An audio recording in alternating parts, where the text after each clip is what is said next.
అందరికీ నమస్కారం. ఇవాళ మనం ఒక ఆసక్తికరమైన విశ్లేషణలోకి వెళ్ళబోతున్నాం. మహాభారతంలో అత్యంత పవర్ఫుల్ అండ్ కాంప్లెక్స్ క్యారెక్టర్ అనగానే మనకు వెంటనే గుర్తొచ్చే పేరు ద్రౌపది. ఆమెను కేవలం ఒక పౌరాణిక ఇల్లాలుగా మాత్రమే కాకుండా తీవ్రమైన గాయాన్ని, బాధను ఎవ్వరూ ఊహించని ఒక అజేయమైన శక్తిగా ఆమె ఎలా మార్చుకుందో ఈరోజు మనం డీకోడ్ చేద్దాం. సరే, ఇంకేమాత్రం ఆలస్యం చేయకుండా టాపిక్లోకి వెళ్ళిపోదాం. హిందూ పురాణాలలో మొట్టమొదటి స్త్రీవాది అంటే ఫెమినిస్ట్ ఎవరు? ఈ ప్రశ్న వినగానే మన సాంప్రదాయ ఆలోచనలన్నీ ఒక్కసారిగా బ్రేక్ అవుతాయి కదా. నిజానికి ఆధునిక విశ్లేషణలు ద్రౌపదిని ఆ స్థానంలోనే నిలబెడుతున్నాయి. ఎందుకంటే ఆనాటి పితృస్వామ్య ఆధిపత్యాన్ని ఏమాత్రం భయపడకుండా ధిక్కరించిన మహిళ ఆమె. కేవలం ఒక బాధితురాలిగా సైలెంట్గా మిగిలిపోకుండా అన్యాయాన్ని ముఖంమీద అడిగినంత పనిచేసిన మహాసాహసి. ఇక ద్రౌపది జననం, ఇది నిజంగా చాలా యూనిక్ అని చెప్పాలి. ఆమె ఎవరి గర్భం నుంచో పుట్టలేదు. ద్రుపద మహారాజు చేసిన యజ్ఞగుండం రగిలే మంటల్లోంచి ఉద్భవించింది. అది చిన్న పసిపాపలా కాదు, నల్లని నిగనిగలాడే మీనిఛాయతో, తామరపూల సుగంధం వెదజల్లుతూ ఏకంగా ఒక నిండు యౌవ్వనవతిగా ఆ అగ్నిలోంచి బయటికొచ్చింది. అప్పుడే ఒక ఆకాశవాణి కూడా వినిపించిందట. ఏమని? ఈమె కురువంశాన్ని నాశనం చేయడానికి, ఒక పెను మార్పును తీసుకురావడానికే జన్మించిందని. అయితే సాక్షాత్తూ అగ్ని నుంచే పుట్టిన ఆమె జీవితం మొదటినుంచి ఇతరుల కంట్రోల్లోనే ఉండిపోయింది. ఇది వినడానికి కొంచెం ఆశ్చర్యంగా ఉన్నా అదే వాస్తవం. ఆమె స్వయంవరం విషయమే తీసుకోండి. బయటికి చూస్తే ఆమెకు నచ్చినవాణ్ణి పెళ్లి చేసుకునే స్వేచ్ఛ ఉన్నట్లు కనిపిస్తుంది కాని అది కేవలం ఒక మాయ మాత్రమే. ద్రోణుడి మీద పగ తీర్చుకోడానికి ద్రుపదుడు కేవలం అర్జునుడు మాత్రమే ఛేదించగలిగేలా ఆ మత్స్యయంత్రాన్ని ఏర్పాటుచేశాడు. అంటే ద్రౌపది భవిష్యత్తు అప్పటికే ఆ రాజకీయ వ్యూహాల మధ్య ఒక పావులా మారిపోయిందన్నమాట. ఇక్కడ ఇంకో ఇంట్రెస్టింగ్ పాయింట్ ఏంటంటే ద్రౌపదికి 5 భర్తలుండటం.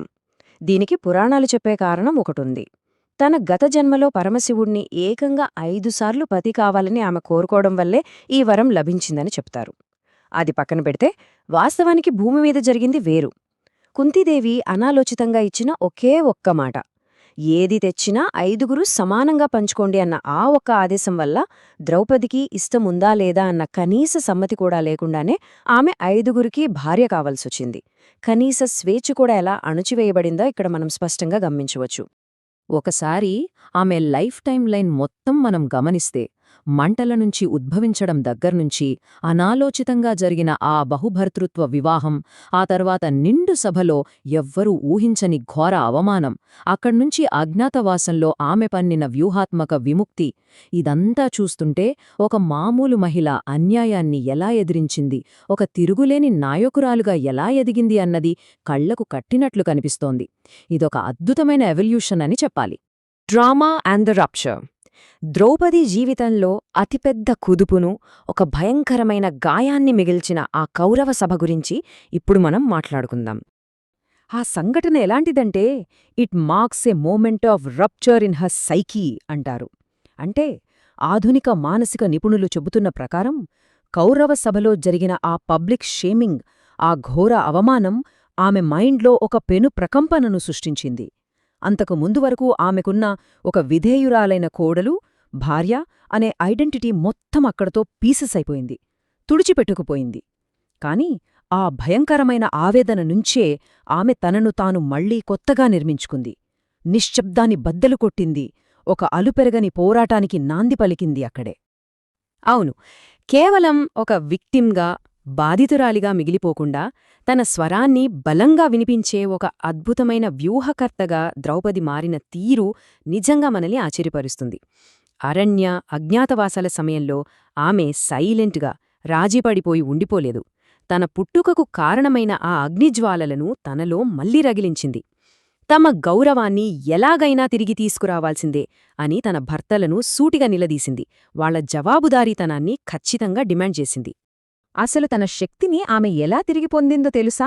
నాటి పితృస్వామి రూల్స్ అన్నింటినీ ఆమె బ్రేక్ చేసింది. తన బాధను ఎక్కడా దాచుకోలేదు. విరాట పర్వంలో సైరంధ్రిగా ఉన్నప్పుడు ఆమె చూపించిన ఎమోషనల్ ఇంటెలిజెన్స్, ఆ మానసిక స్థైర్యం చూస్తే ఎవరికైనా ఆశ్చర్యం కలగక మానదు. కేవలం ప్రతీకారం తీర్చుకుంటే సరిపోదు, సామాజిక న్యాయం జరగాలని ఆమె బలంగా కోరుకుంది. ఎంతలా అంటే స్వయానా ధర్మరాజుకే అడ్మినిస్ట్రేషన్లో ధర్మసూక్ష్మాలలో సలహాలిచ్చే స్థాయికి ఎదిగింది. తన పర్సనల్ పెయిన్ని ఎంత పవర్ఫుల్ వెపన్గా మార్చుకుందో కదా. చివరగా మనందరినీ ఆలోచింపజేసే ఒక ప్రశ్న. అగ్ని నుంచి పుట్టిన ఒక ప్రాచీన పౌరాణిక పాత్ర నేటి ఆధునిక కాలంలో ఆత్మగౌరవం కోసం, న్యాయం కోసం జరుగుతున్న పోరాటాలకు ఎలా అద్దం పడుతోంది? ఆనాటి ఆమె ధిక్కారస్వరం ఇవాల్టి స్త్రీవాద ఉద్యమాలకు ఒక సజీవ ప్రతీక అని చెప్పక తప్పదు. ఎంతటి అన్యాయం జరిగినా సరే ఆ బాధనే ఒక బ్రహ్మాస్త్రంగా మల్చుకోవచ్చని ద్రౌపదీ ప్రయాణం మనకు స్పష్టంగా నేర్పుతోంది. ఈ విశ్లేషణ ద్వారా ద్రౌపది గురించి కొన్ని సరికొత్త విషయాలు మీరు తెలుసుకున్నారని ఆశిస్తున్నాను. ధన్యవాదాలు.